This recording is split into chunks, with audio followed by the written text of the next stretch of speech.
Homemaker Living. My name is Teresa, and today we're going to do a little gardening in my kitchen because it's still pretty chilly outside.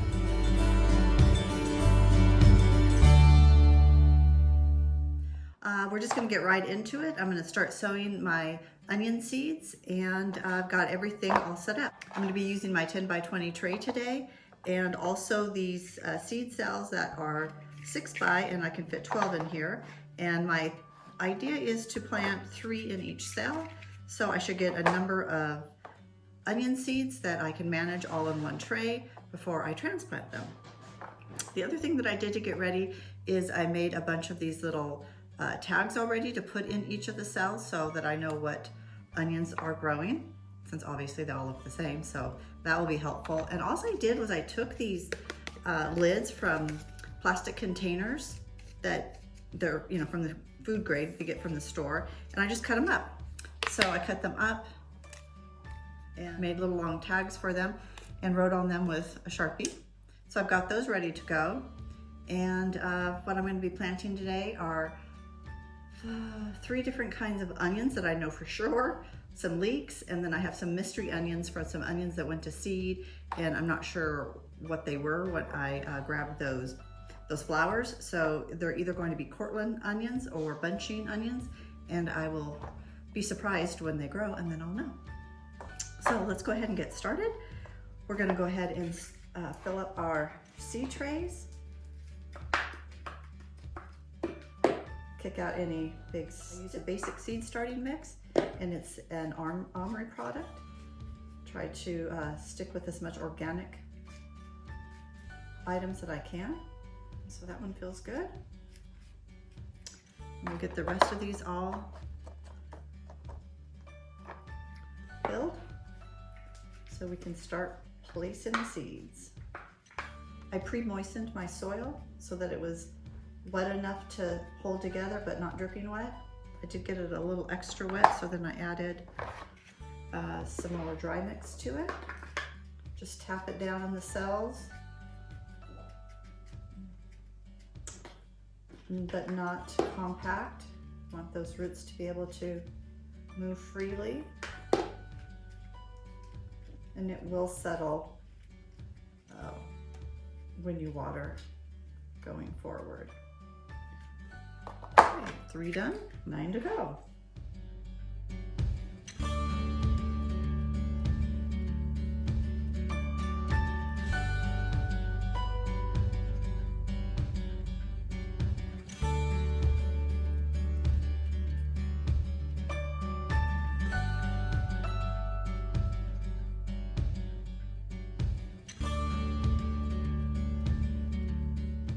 I got all the trays filled. I went ahead and backed out a little bit of soil out of some of them because I got them a little I was a little heavy-handed with the soil. I got them a little too filled.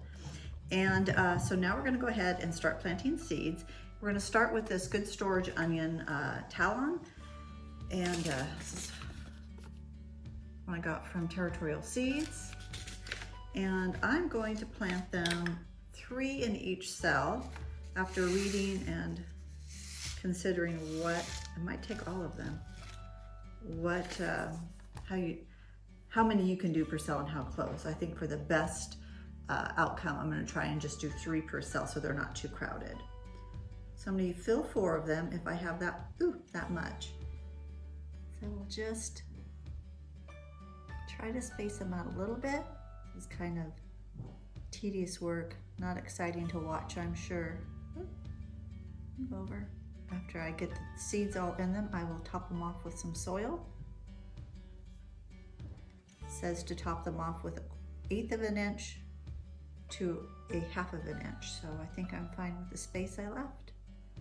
Probably could go more. The package says 10 to 12 seeds in a 4-inch pot. And that's like 4 inches, and that's 12 seeds. So I think we're good there. Now we're going to fill them, top them off, just enough to cover them. Pat them down just a little bit. We don't want it to crust over, we want to keep it moist. Okay.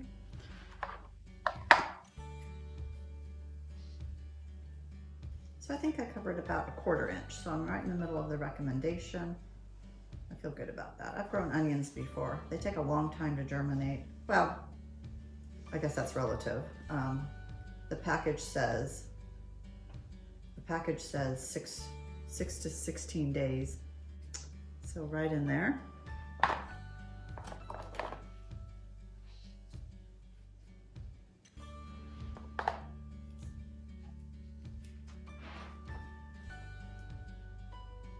Okay, that was the last one of the first set of onions I did, which is talent. And then we'll get to the red onions. Oh. Let's tag them so we don't forget. So those are tagged and done. Okay, now we'll start with the red, and this is the red storage onion that I purchased from Territorial Seeds. And we're going to go through the same exercise. Maybe I'll let you get a closer look here. See how tiny these seeds are? Working with something super tiny. I'll just try to grab one at a time and put 3 in each cell. 2, 3.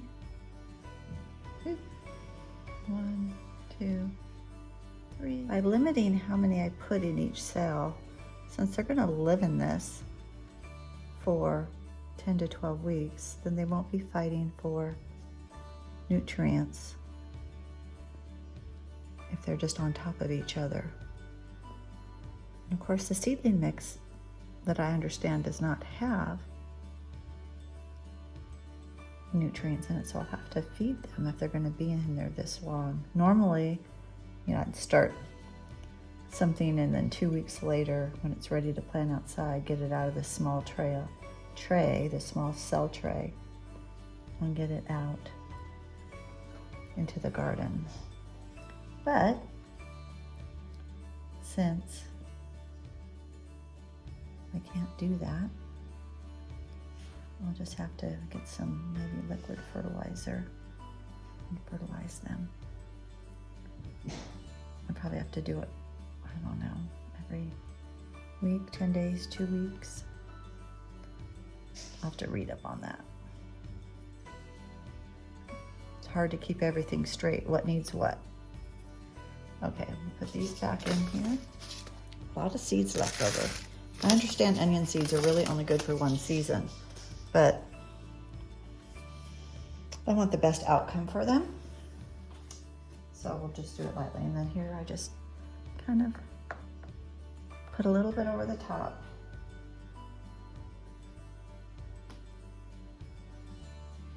Just to cover them. And don't pack it down so that they're not, so they have an easy time to pop through. It's always exciting when you see them come out. They come out like this, curled, and they pop through, and then they whoop, open up like that. Looks like little blades of grass. Okay, hopefully that wasn't too much. I'm talking and not really paying attention. Okay, so now let me get this other cell done. Put one of these in here. So I have 4 things left to plant. I have Walla Wallas, again, all from Territorial Seed, just Walla Wallas, and some leeks. And then I have this old packet of Cortland onions.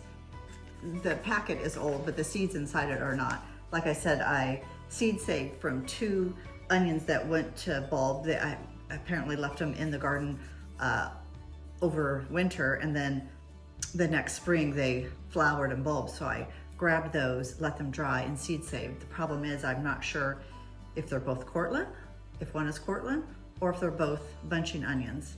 It'll be a surprise, but I don't want to waste them, so it'll be fun to try. I probably with those, because I'm going to keep all my onions in one bed, and so I think with those I might interplant them because they're a good insect pest or a pest resistant. Onions have such a pungent smell that they tend to resist pests, so I might plunk them in my garden in different places and see if that helps out a little bit with pests. So I'm gonna get to planting the Walla Walla and the leeks, and the others I'm just gonna plant 2 trays of each one, which would give me 36 onions of each set. I don't think I need more than 36 onions of Walla Walla. We do eat onions, we love onions, but they don't store as long as the others do. So I'll probably eat those up first, try to store the others, and then kind of just gauge and see what this volume gets me. Since this is my first year in this garden, I'm not exactly sure on the volume that I'm gonna grow, if it'll be enough or not enough. And so then this is kind of my trial year for this garden, and then I'll see how it works out, and then I'll know in the next season if I want to up my game or take it back a bit. All right, I'm gonna get to planting.